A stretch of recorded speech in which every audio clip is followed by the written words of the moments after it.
Hello, 7th and 8th grade students. Today, I will be introducing your new project, and we will be doing a media exploration, and it's going to happen in 3 parts. Now, this PowerPoint is available to you on Moodle under the Resources, Project Resources section. All right, here we go.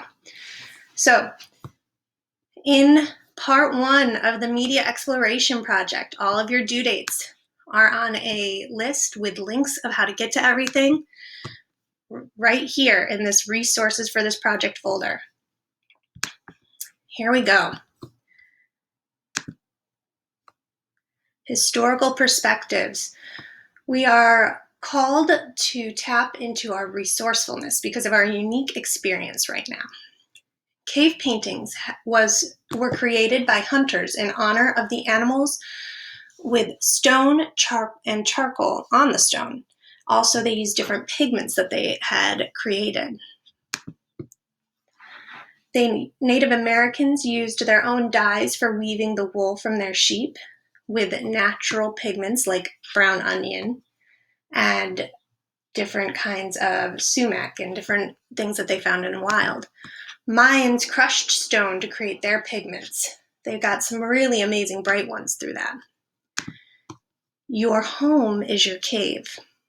You have now stepped back through the portal of time. Your home is now your cave. You are required to find and work with non-traditional art items. You may integrate pens, pencils, glue, paint into your work at the end if you have any. You don't need to use them right now. You may want to save your traditional tools for later. Your journey is discovery, and you are taking risks, going on creative adventure. What will you learn about yourself, your materials, your mark making? You, the archaeologist of our time, you will document your trials, reflections, and share it with your community to inspire and offer new solutions. Ready?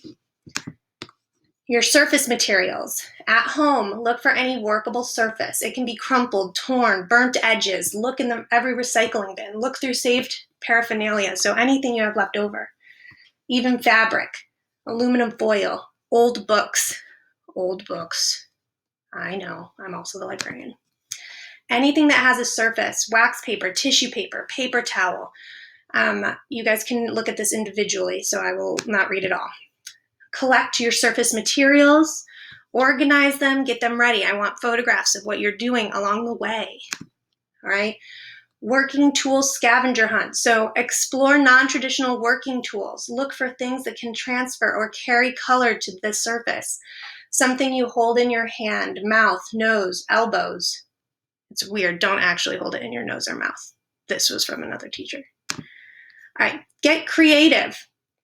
So mark making, what can help you make marks? The bottom of your shoe, your heel, fingers, palms, nails, elbows, edges of table, yarn, fabric.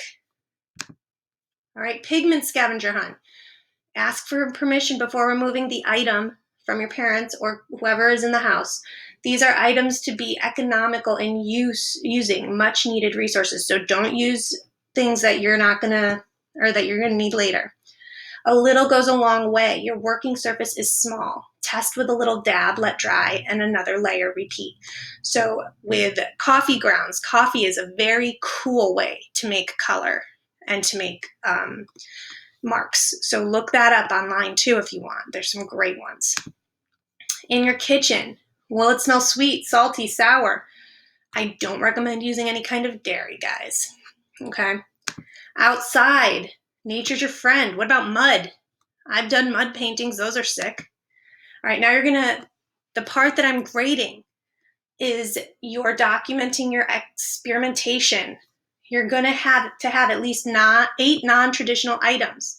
That means not paint or ink. And you're going to make 1x1 squares on a sheet of paper. You're going to see what you layer it, how many times. If you boil it, will it do anything different? What can you do to make these inks and pigments do things? You're going to test it and write down what it was in this 1x1 inch square. All right. Yes, you can do research on YouTube. Okay. And look it up. Tea bags are another great one.